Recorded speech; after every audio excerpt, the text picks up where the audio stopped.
with the University of Calgary. And again, ask any questions that you have during this time. Camille will be supporting us by answering those as we go. Of course, I will leave time at the very end too. If your questions are still not answered, we can try to address them at the very end. So welcome to the presentation. Today, I expect to be about maybe half an hour or so and leaving some time again at the very end for questions. I'm also going to be sharing and leaving this screen up for just a moment. If you are interested in the digital version of the view book, that's the QR code on the left. You can scan that and reference it later after this presentation, a lot of which I'm going to cover today. So it's a really nice reference book to look back on to share with your friends and your family. On the right-hand side is a guide for IB applicants. So specifically for those students who are in the IB diploma or taking some IB certificates, it is also a great resource to have. The QR code there is on the right-hand side.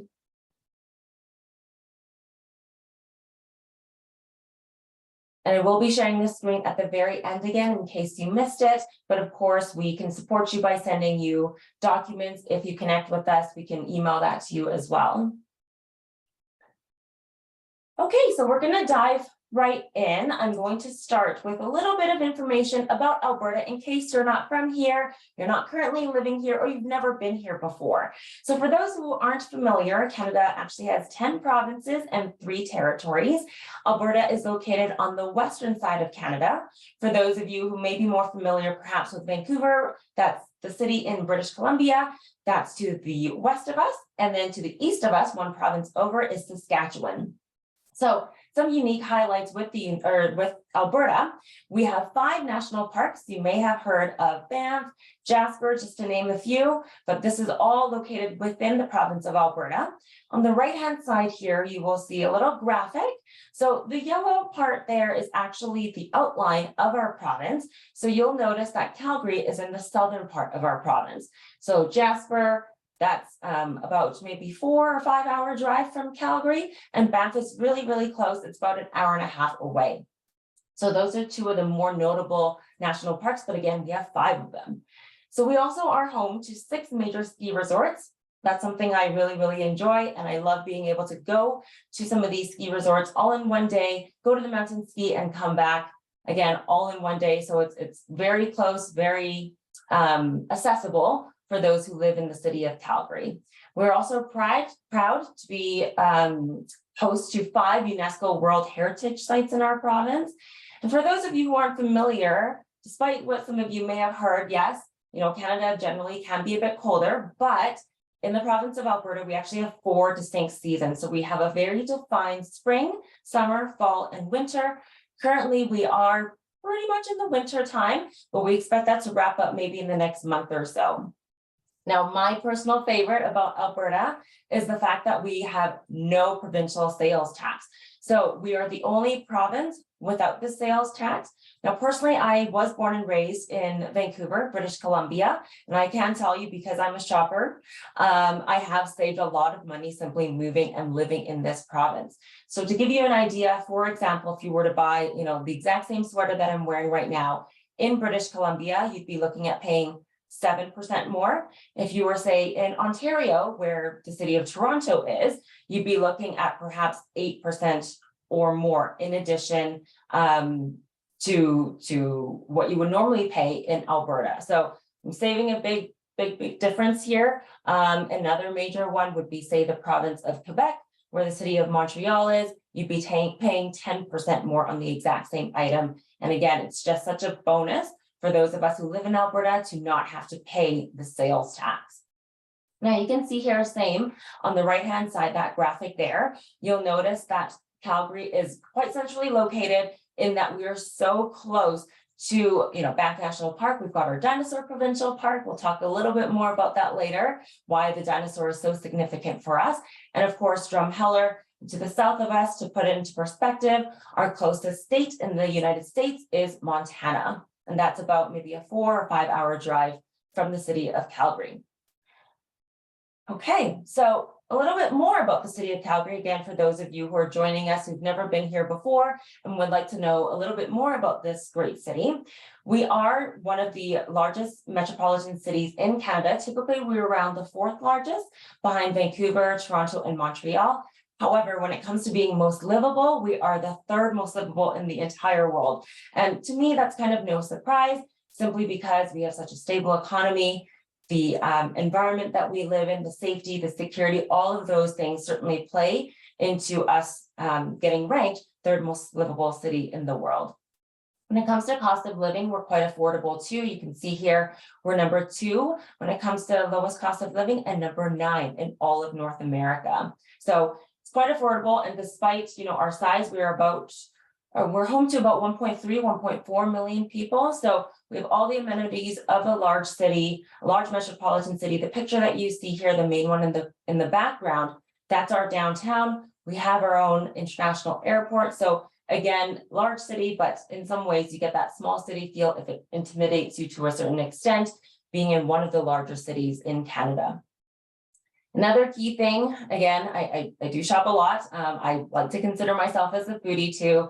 It's great to know that Calgary is currently home to 25 of Canada's top 100 restaurants. So you'll never be without. If you want a little taste of back home, there's so many different cuisines, so many different types of things that you can enjoy in the city. And of course, outdoors is still a big thing for us. So you'll see here another important feature for the city of Calgary is that we have North America's most extensive pathway and bikeway network. So it's a great way to just exercise, to be close to nature, to be outdoors, and to kind of get around and get to know the city a little bit on foot or by bike. Another key highlight for the city of Calgary is our employment status.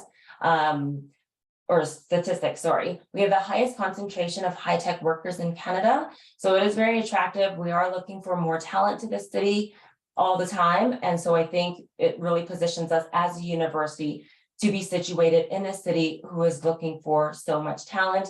And the fact that we have the most patents per capita also sets us apart from a lot of the other cities in Canada. So speaking of weather and climate, that we have 4 distinct seasons. Another really, really big thing for me when I moved here to Calgary was the fact that we are Canada's sunniest major city.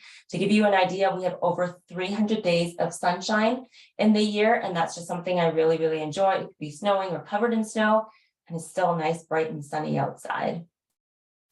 Another unique feature with the city of Calgary very specifically is something called the Chinook. So even though, yes, some days in the winter it can get quite cold, what's very interesting is that if a Chinook wind comes in, it could change the temperature drastically up to even 15 degrees all in one day. So you go from having snow on the ground to not from morning, and then it could be different by the afternoon. So that's something very unique about the city of Calgary and something I personally look forward to, especially in those colder days in the winter.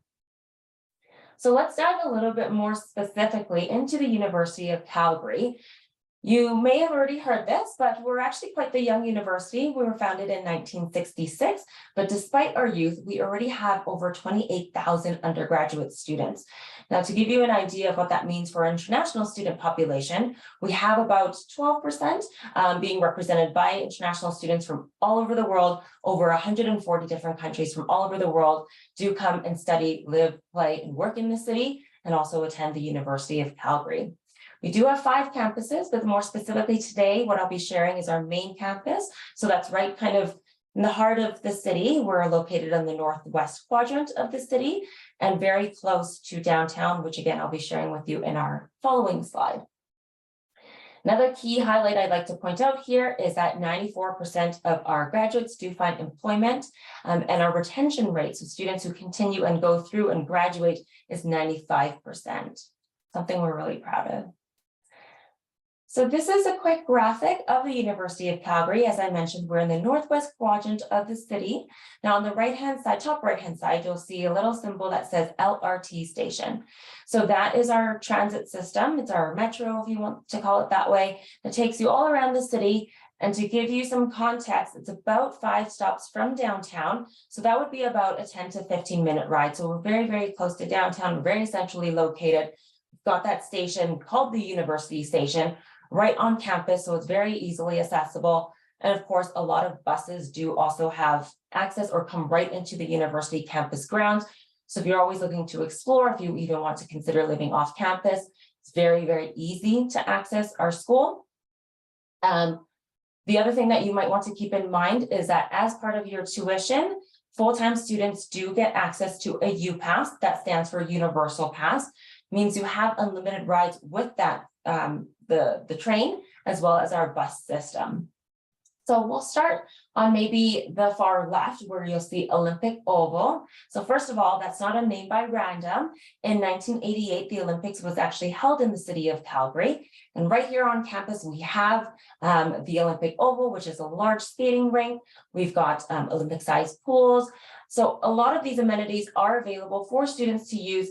It's right on campus, so it's really nice. You can check it out when you're on campus. Again, the Olympics was held in 1988, so we have a lot of those amenities right on campus or not far from our campus for students to be able to access and use.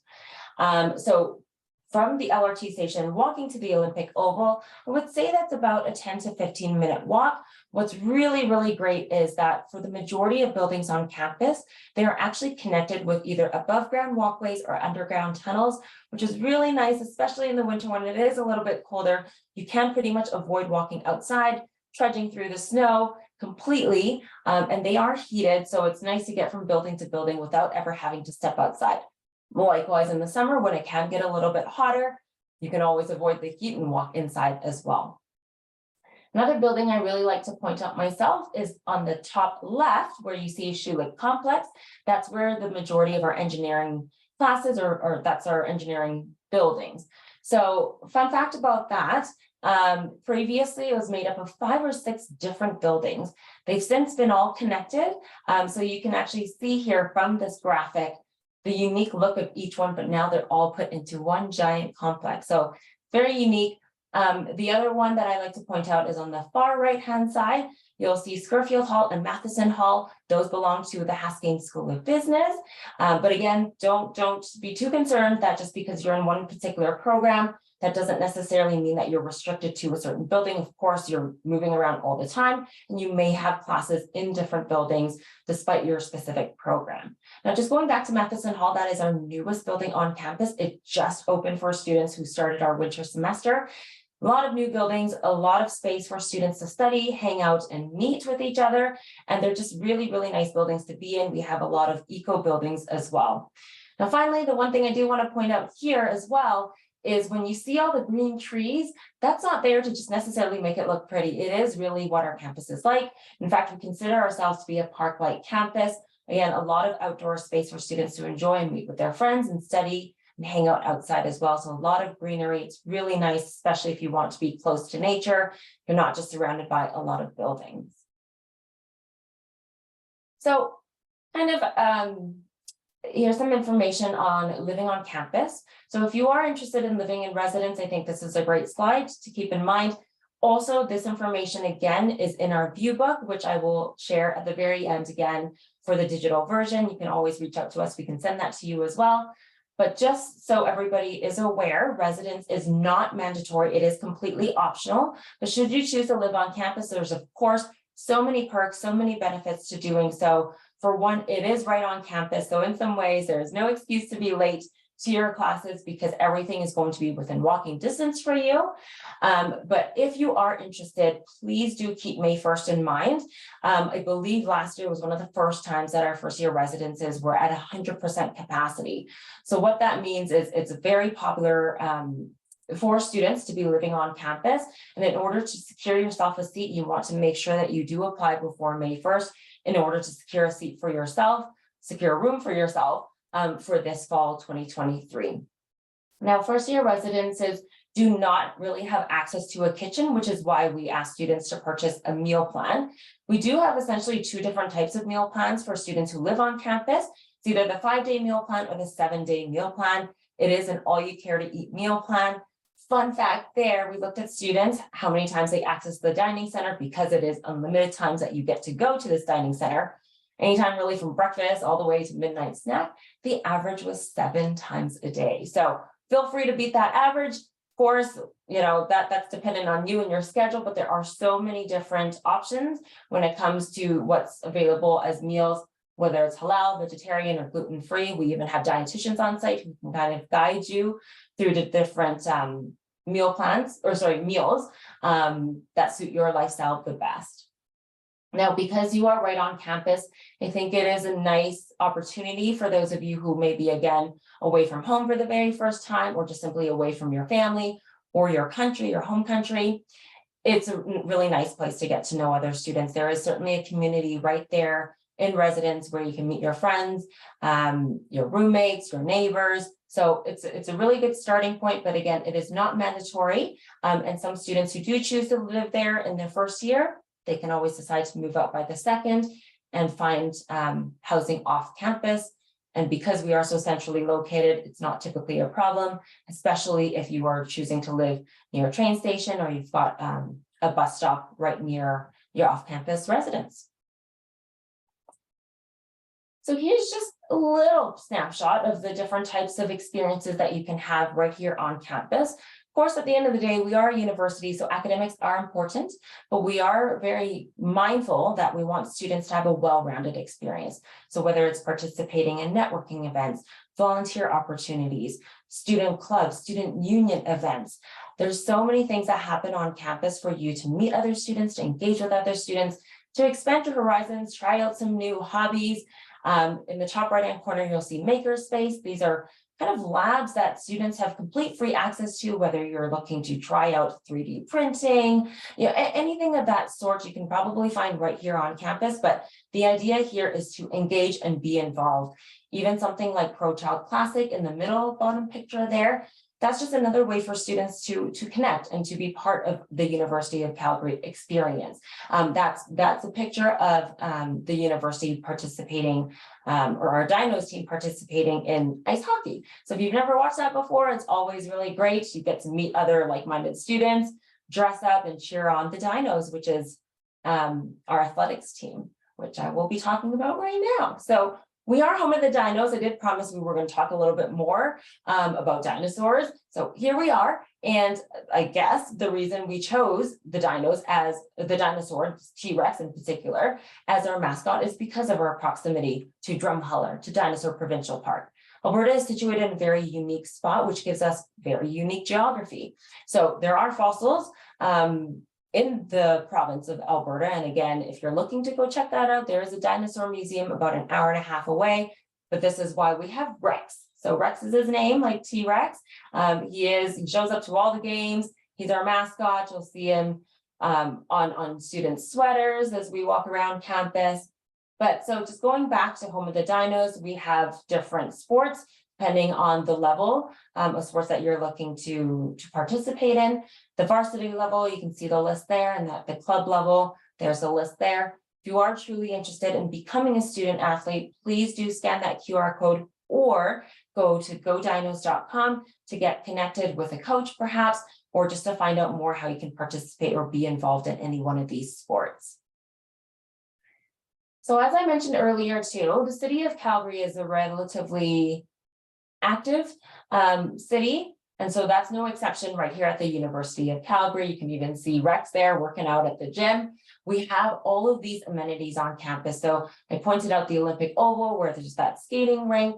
We also have the pool, as you can see here, a large 2-level fitness center. We've got our racket center, which has a lot of different spaces for students to try out the sport if you've never done it before. We also have an indoor climbing wall. The most particularly is the fact that we have an outdoor center. It's the largest of its kind in North America. This is right on campus. Students do have access and they have a little bit of credit that they can go and rent something. So there's 10,000 different types of equipment that is available for rent here. So if you've never tried, I don't know, snowshoeing before, you can go and pick up a pair of snowshoes and return them at the end of the day. You never have to really keep or maintain this item. I've borrowed a raft to go floating down the river before. That just cuts right through downtown Calgary. It's fantastic. I didn't have to buy it. I didn't have to store it. I didn't have to maintain it. I rented it, used it, and brought it back at the end of the day. So many different things. Rock climbing gear is available there too. It's fantastic that it's right on campus for students to access easily. So another way that we talked about, enhancing your student experience is by joining clubs. The University of Calgary has over 300 student clubs to choose from. This here is just a teeny little snapshot of the different types of clubs that we have, and in particular that have won awards in the past. But really, there's something for everybody. It could cover things like arts and entertainment, sports related, cultural clubs. There's even clubs for, gamers. I think there was a League of Legends one. If for whatever reason you don't find a club that is of interest to you, which would surprise me, but still, maybe you're a Call of Duty fan or somebody instead, you can actually start your own. So the Students' Union will provide funding if you wish to start your own club. You grab several of your friends, start one, and off you go.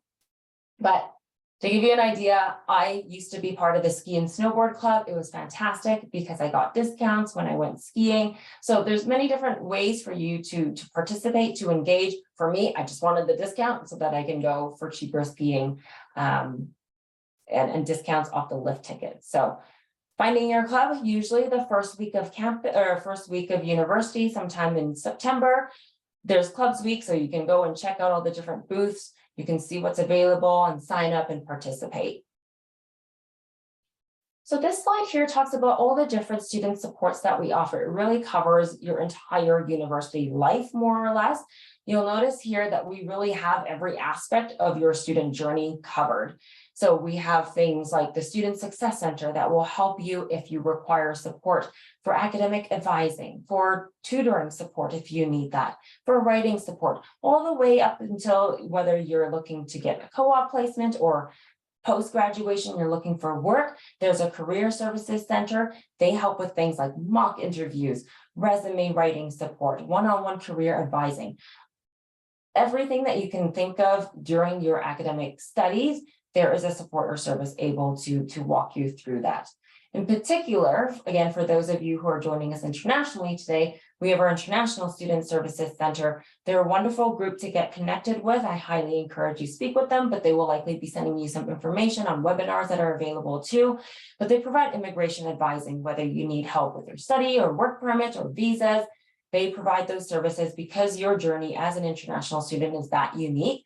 This is specifically why they have a department that just engages and supports international students specifically. So you may have heard of terms like co-op, practicums, or internships. Those are all classified as work integrated learning pieces. It really all just depends on the type of program you're in, what the learning outcome or the learning type will be. So if, for example, you're in business or in arts, you'll likely be participating in a co-op. Most of these are optional, but for those that are mandatory, of course, those would be decided for you. Optional is still something I highly encourage students to participate in, given the opportunity. So you can see on the bottom right there, 90% of co-op graduates in Canada receive a job offer within just 1 month of applying, which is why I really recommend students to consider participating in work integrated learning. It just gives you that edge, gives you that experience. It just looks so good on your resume, so much more employable when you're looking for that full-time job. And the greatest thing, with the exception of practicums, really, they're paid. And as far as I'm told, it's paid quite well. So definitely something that you should consider. Typically, this happens in your third year of your university degree. And again, the duration could vary too, depending on whether you're participating in an internship or co-op. They really can go anywhere from as short as 4 months up to almost a year and a half. And study abroad. Study abroad is a really good opportunity for students too. And same thing, it's not mandatory, but certainly when it's an option, I encourage students to consider it. Not only is it just good experience for you to have, one of the greatest perks of participating in study abroad is that you pay the exact same tuition that you would at the University of Calgary. You're not really paying any differences in fees just because you're studying elsewhere. And we do have study abroad collaborations and opportunities with more than 45 countries in the world. The one caveat is that if you are from that particular country, fortunately, you won't be able to study abroad back in your home country. You will have to choose another location. But you can also see here, the statistics are really good for students who do participate in a study abroad experience. Typically, they earn 17% more than just graduates who didn't participate in study abroad. In fact, this is such an important piece for the university that we actually have a goal of having at least 50% of our students take part in some sort of international experience. We really want students to have a global mind and experience.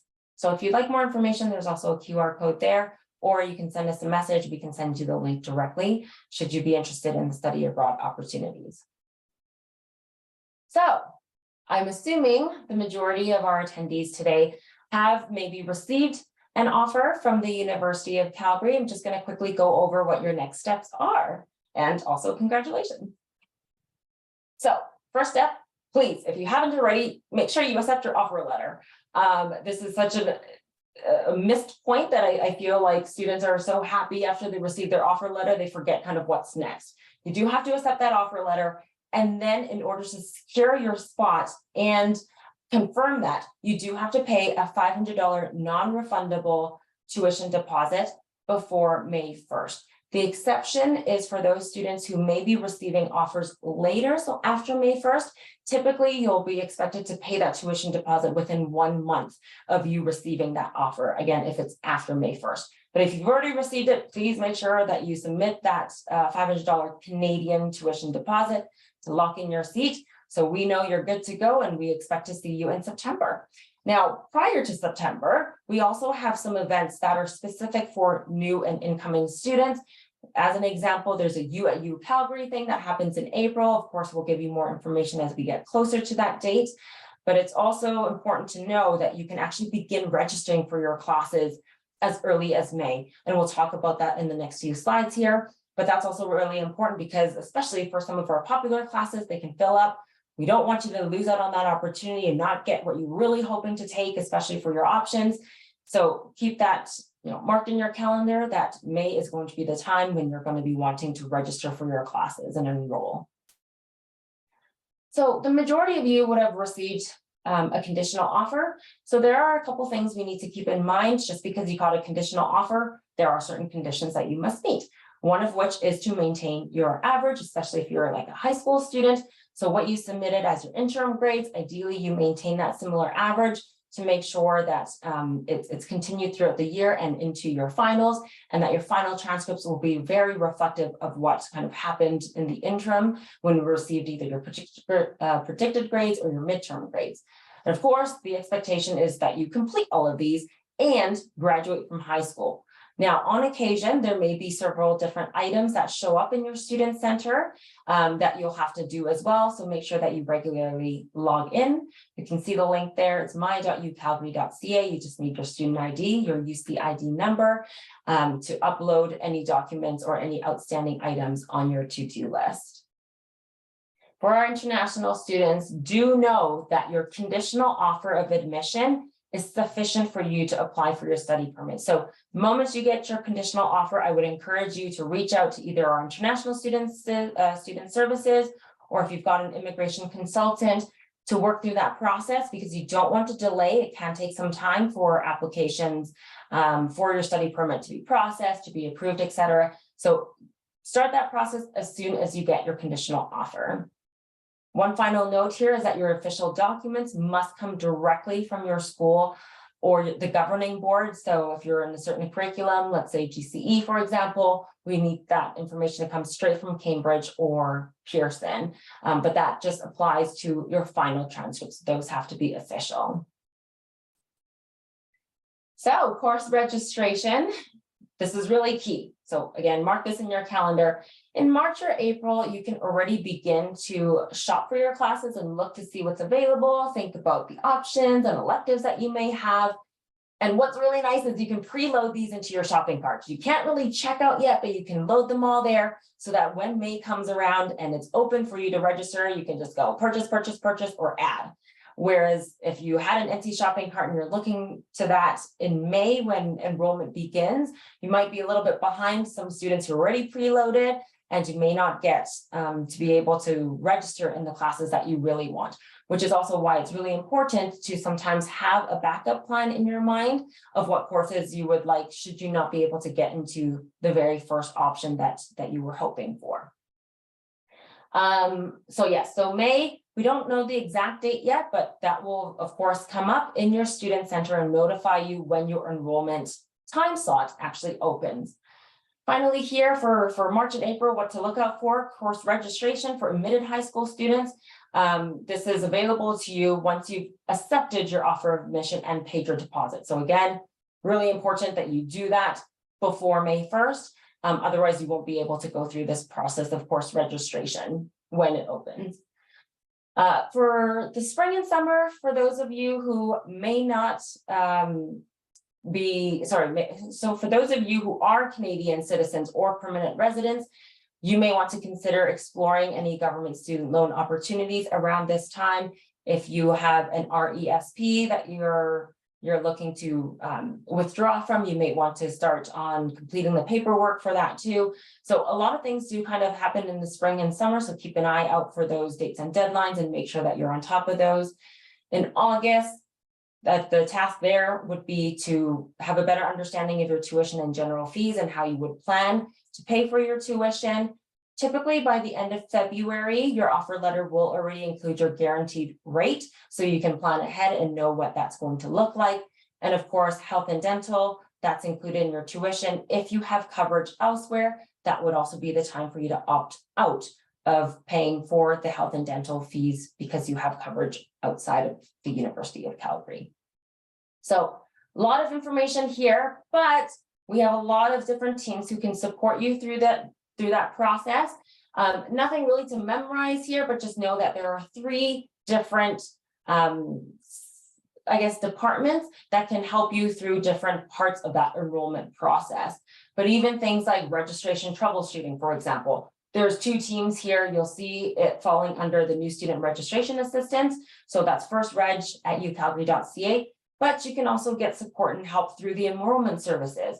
Some you can do in person, you can walk in. Other times you can email them. You can find all their contact information, ucalgary.ca/registrar/contact us. But for those of you who need more help specifically on what I should choose, depending on my program, you would certainly go straight to your faculty to have that discussion and to get some overall program planning for you for maybe the next 4 years, but most certainly for your first year. Another piece that I encourage students to look into when you're joining us for the very first time, we have a new student orientation. That's something that is so fun. It's a really good way to engage and meet people right from the get-go, meet your future classmates. So really what it is, it's the official welcome to the campus community, to people in your program. This is before classes start. So it's a nice segue, again, to get to know the campus. There's tours that you can participate in. I love that 3rd point. You'll get a free t-shirt so you can really feel part of the community. You can ask questions. You can meet people that will be in your program, as I said, your future classmates, get advice, meet new friends. There's so many events, including this kickoff, which is like a football thing, and like there's a party. It's a great way to meet other students and to just engage, familiarize yourself with the campus, with the city, with your campus community. The last bullet point, I apologize, it says learn how to make the most of your, but I guess you can fill in the blank, but really make the most of your experience here at the University of Calgary. You're here for 4 years at the very least. Make sure you get to know all the people and all the services that we offer. Quickly here, if you would like to scan the QR code, we have a how to apply webinar. If for whatever reason you feel like you haven't reached out to the International Student Services, as I mentioned before, they are the ones who host this event.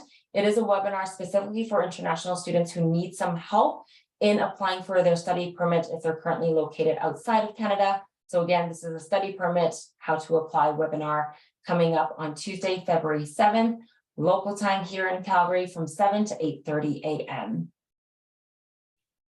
For those of you who aren't familiar, we actually have a lot of scholarships and awards for University of Calgary prospective or incoming students, if you will. In fact, 1/4 of our students will receive some sort of bursary or award. Most importantly, though, for the majority of those awards, you do have to apply, and we'll talk about that quickly in the next slide. But do know that you can see here over 20 million Canadian dollars were given to our students just last year. So hopefully you're one of the recipients, but again, unless you apply, it's unlikely that you'll get one. That said, there is one type of category of award that is automatic that you do not need to apply for. That's on the far left-hand side.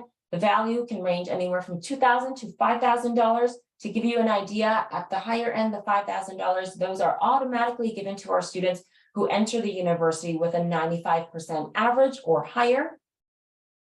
On the far right-hand side, you'll see prestige awards. Those are high value awards, but unfortunately, the application deadline for fall 2023 has already come up. That was December 1st of last year. So what remains right now is high school entrance awards.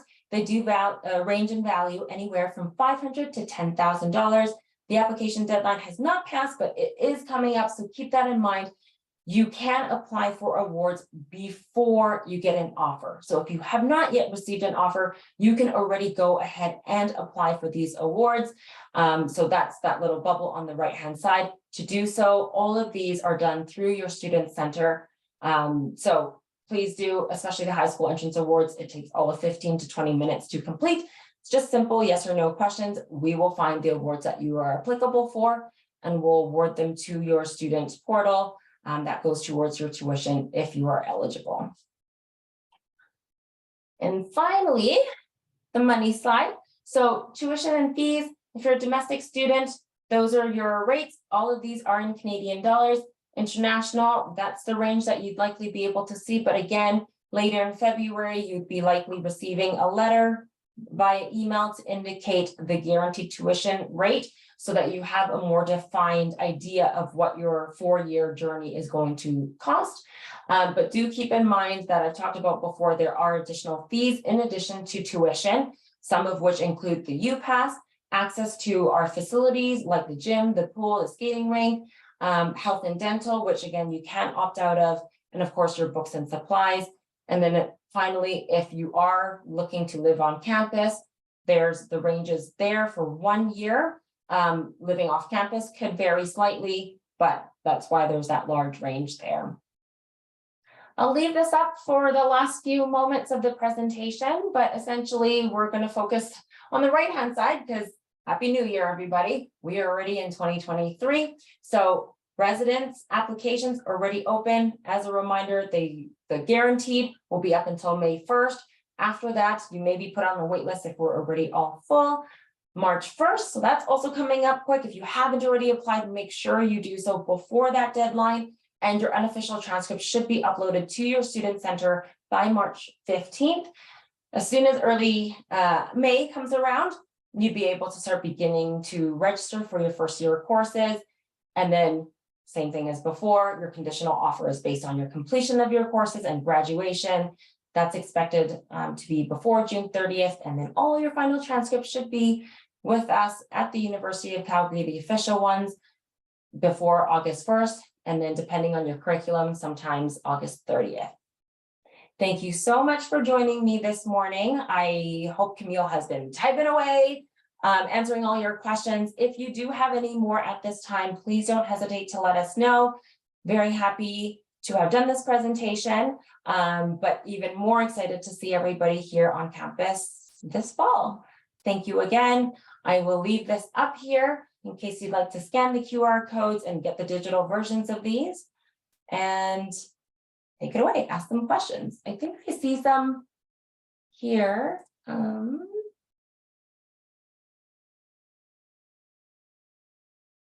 So I'm not sure if this was addressed yet, but I'll go ahead and answer this live. An anonymous person asked, will I be able to accept the scholarship if I've already accepted the letter of admission? Absolutely, yes. So first of all, the scholarship, you'll be notified if you won or was eligible for a particular scholarship. So that means that you would just have to say, yes, I'd like to have that money, please, and it would be applied towards your tuition. But yes, before or after, you can apply, and you can of course accept it after you've accepted your letter of admission. Hopefully that answers your question. I have somebody else asking, what's the GPA criteria for continuing international student scholarships? Continuing. Okay, so I hope I'm getting this question right. anonymous. The continuing students, so the awards that I talked about, I'm just going to go back here. These awards are actually for high school applicants. So continuing students might have a different set of awards. So I'm not sure if you meant like continuing because you're transferring over from another university, or simply continuing, you are currently a University of Calgary student and you're going from your first year to your second year. They do vary. And I kind of caution against answering that simply because I'm not as familiar. I'm mostly familiar with the high school entrance awards. But if there is a GPA criteria, it would be noted on that particular award. Maybe Camille can share it with everybody. There's the scholarships and awards website. You can find out more there, the dates and the deadlines, the different types of awards that we have. And sometimes you might be able to see the different criteria. I wouldn't say always that academics is the only criteria. It certainly can be, but especially for things like prestige awards, if you're eligible for those, we're looking kind of at the full package. So students with certain academics, yes, but we're also interested in your life outside of that, whether it is, you know, your volunteer, your activism, your involvement, all of those things definitely come into play. So anonymous, I'm not sure if I answered your question, but feel free to follow up if you need a bit more. We can send you that information. Dimple asked, can I edit my application to change my program choice, even though I've received an offer? I believe so. You have until March 1st to change your program choice. So yes, but make sure you do it as soon as possible. Oh, wow. Camille's right on it. Okay, how was question got answered? Okay, Daniel, I'll go for this one. I believe the QR code for the applicants is displaying the Indigenous Viewbook. Oh, is that right? Thank you. I'll send the I'll send the right one in chat. I'm sorry. Oh, I'm just gonna send the link for the IB. It can also be accessed on our website, so I'll send that in the chat. Thank you so much, Camille. Daniel, it is on its way. Thank you. Vedant, are there any opportunities of on-campus jobs for first-year students? So yes, would be the short answer. Of course, whether they're hiring at that time, it's the job that you would like to see. Yes, I see students working all over campus. But if you are asking because you want to know if that's your only opportunity, no. So if you are an international student, you are actually allowed to work on or off campus up to 20 hours per week. Of course, this doesn't necessarily apply if you are a domestic student, but yes, there are certainly jobs on campus, but also off campus for first year or otherwise. But I do want to be clear that these are not necessarily going to be, you know, like your work integrated learning jobs. So the way that you phrase it, is it for first year students? These would not be a co-op or practicum. This would just be so you have some spare spending money. Hawa, how many clubs is it advisable to join? Honestly, as many as you want. So it really all depends what you're interested in. Like I said, I joined the ski and snowboard club. I could have joined a multitude of them. I believe now there's even food related ones. There's like a tea club or something. So yeah, you can join multiple. Personally, I mean, I still don't have a number, but I wouldn't join too many, because in some ways, depending on the club, there might be a commitment. But that said, my ski and snowboard club, there was no commitment. If I didn't want to go skiing, I wouldn't necessarily access them for that particular discount. Yes, sometimes they all went together. You don't have to if you don't want to. I think clubs is very flexible, but that's why I encourage students to participate in Clubs Week, see what there is, and see them try to convince you to join their club. And then it's really of whatever is of interest to you. Hopefully that answers your question, Hawa. And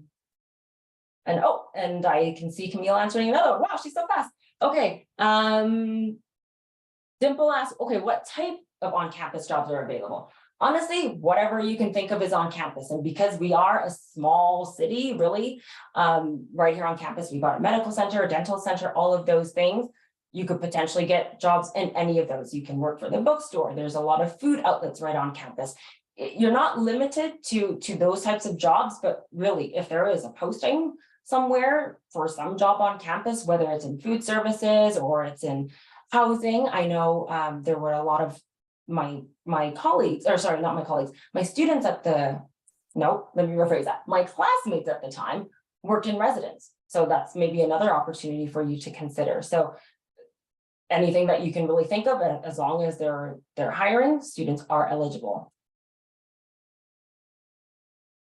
And I guess maybe before I move on to the next question, I guess I have to be more mindful. If you are an international student, of course, you'd need your study permit to indicate that you also have a work permit, because of course, yes, you are allowed to work a maximum of 20 hours per week on or off campus, but you might have other stipulations. That all depends on your study permit and what your visa allows you to do.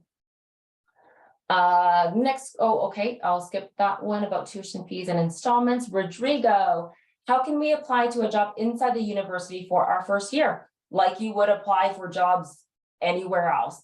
If there's a posting, you can apply for it. Most often nowadays, jobs are posted online. So certainly you can find actually job boards on campus. Occasionally you'll see pieces of paper and saying, oh, we're hiring. You can connect with that person on the job board. They usually leave their phone number or their email address or even a link.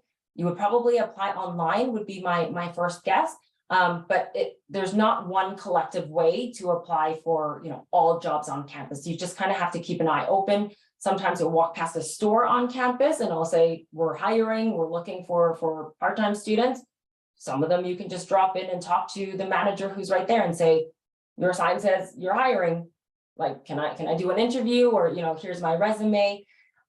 I guess the other tip that I have would be, if you are really seriously considering working right on campus, because we have a career center, sometimes they have a database of job postings. So that could be your first resource in reaching out to that really local community and finding work from there. And if you are still interested, you can look outside of campus. Again, you're not limited to on campus, but I guess it is such a great benefit, especially if you live on campus, you can study there, you can also work there. So everything's really convenient. But in short, how?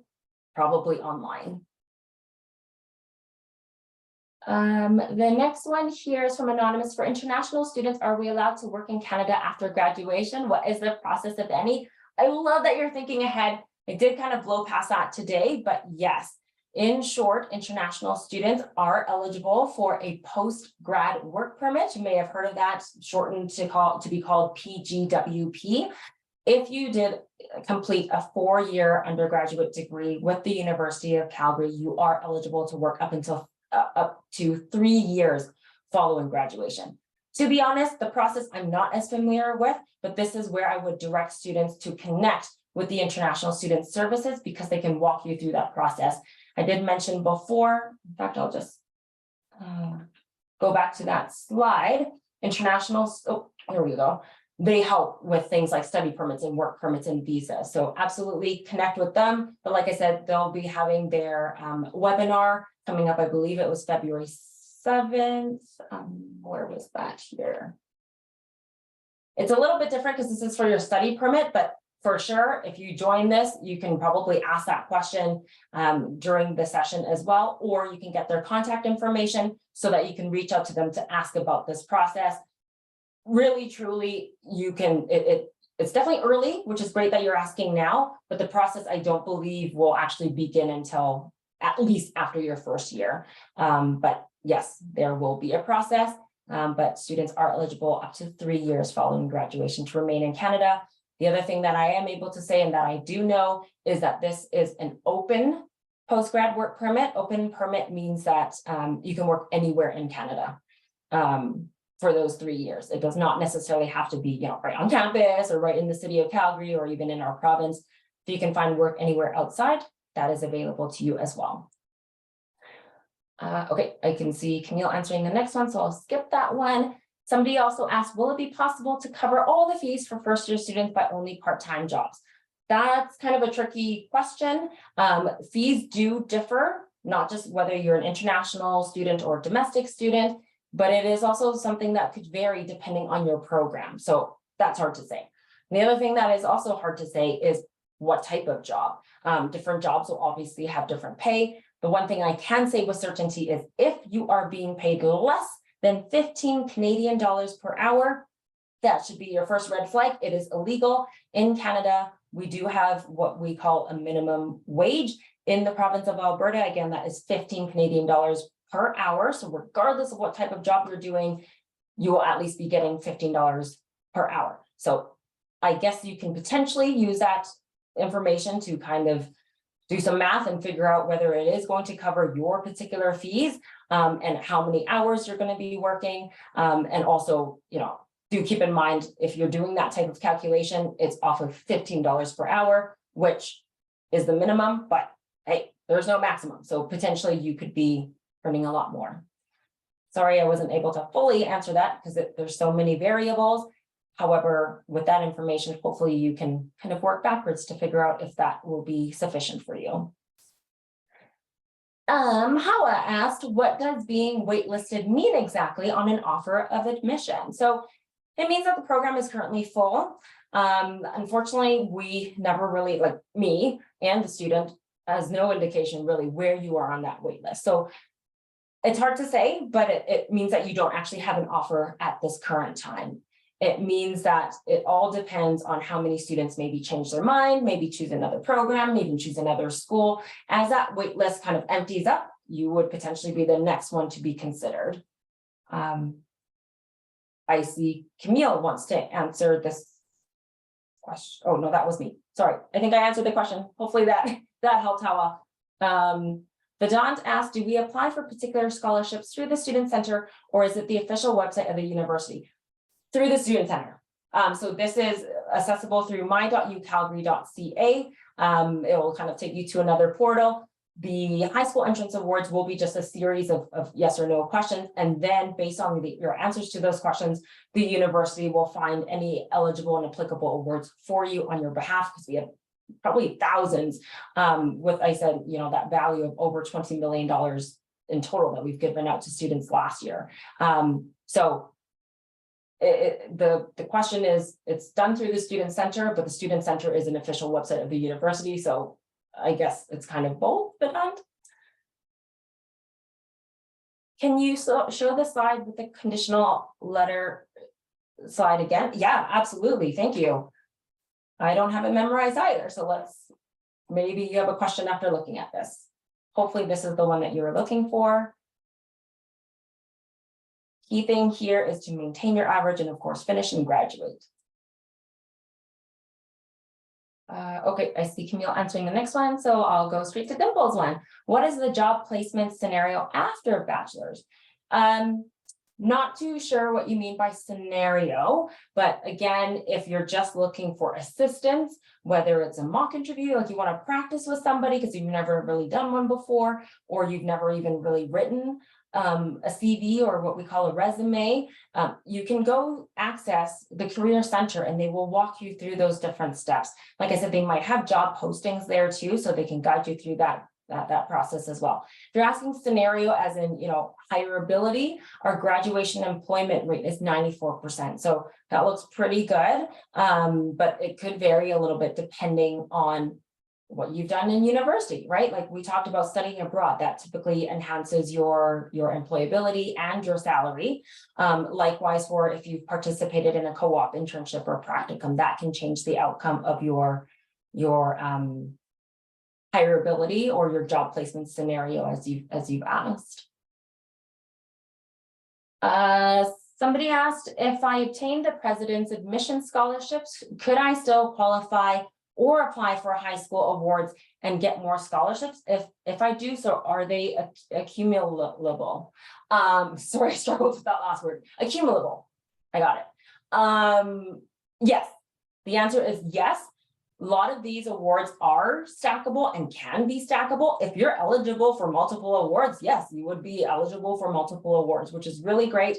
I'm not sure what you meant by accumulable, but yes, prestige awards as an example, some of them are renewable. So renewable meaning you'll get them in your first year, second, third, and fourth year. But high school entrance awards, I believe they are a one-time, but even in that scenario, if you're eligible for multiple high school entrance awards, you could win, say, both of them or all three of them if you're eligible. But yes, the answer is yes. I will jump to Dimple's one. Do companies approach the university to hire graduates? Oh, I love this question.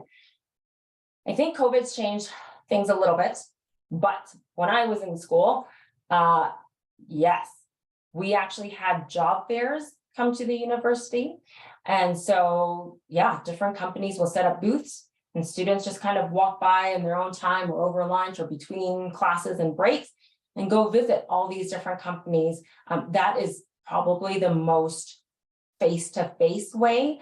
But of course, if you're talking about placements, like through co-ops or internships or practicums, oftentimes there's already some sort of at least partially official arrangement between certain companies that work with students from a particular program.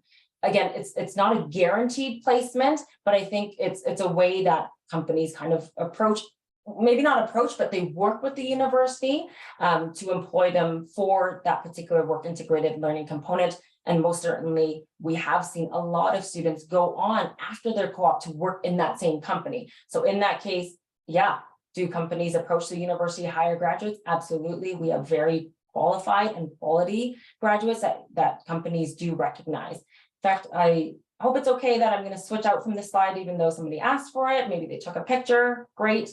I'll go to that work integrated learning, this one here. So Dimple, you can see here some recent placements that we've had for these types of students.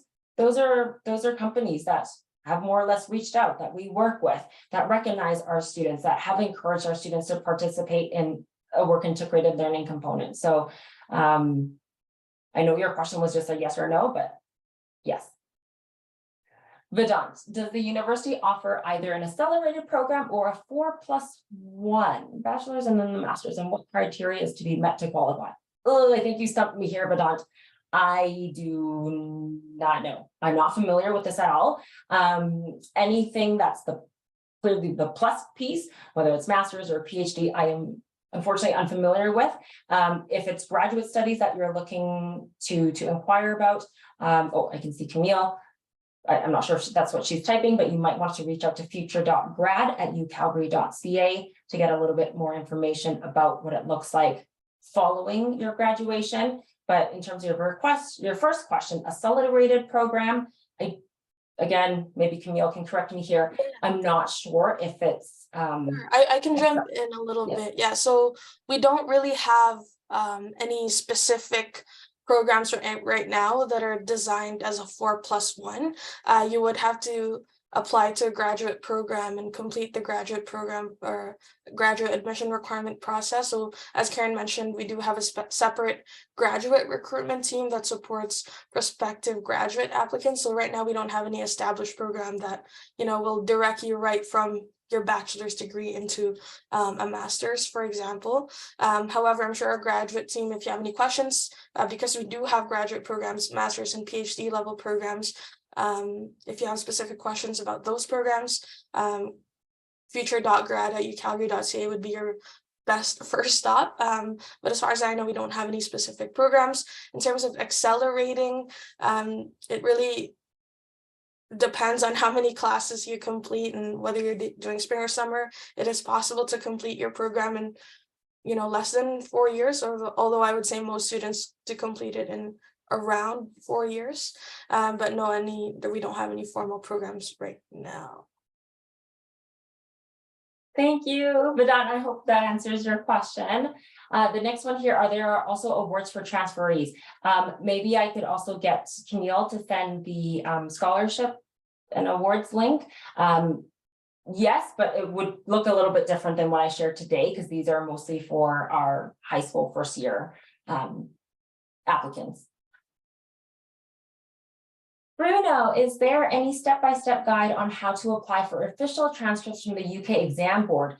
So we don't actually have a guide on how to do that. We typically, like, students will just approach either their counselors or the exam board to request those. What you can do is you can provide them with our mailing address.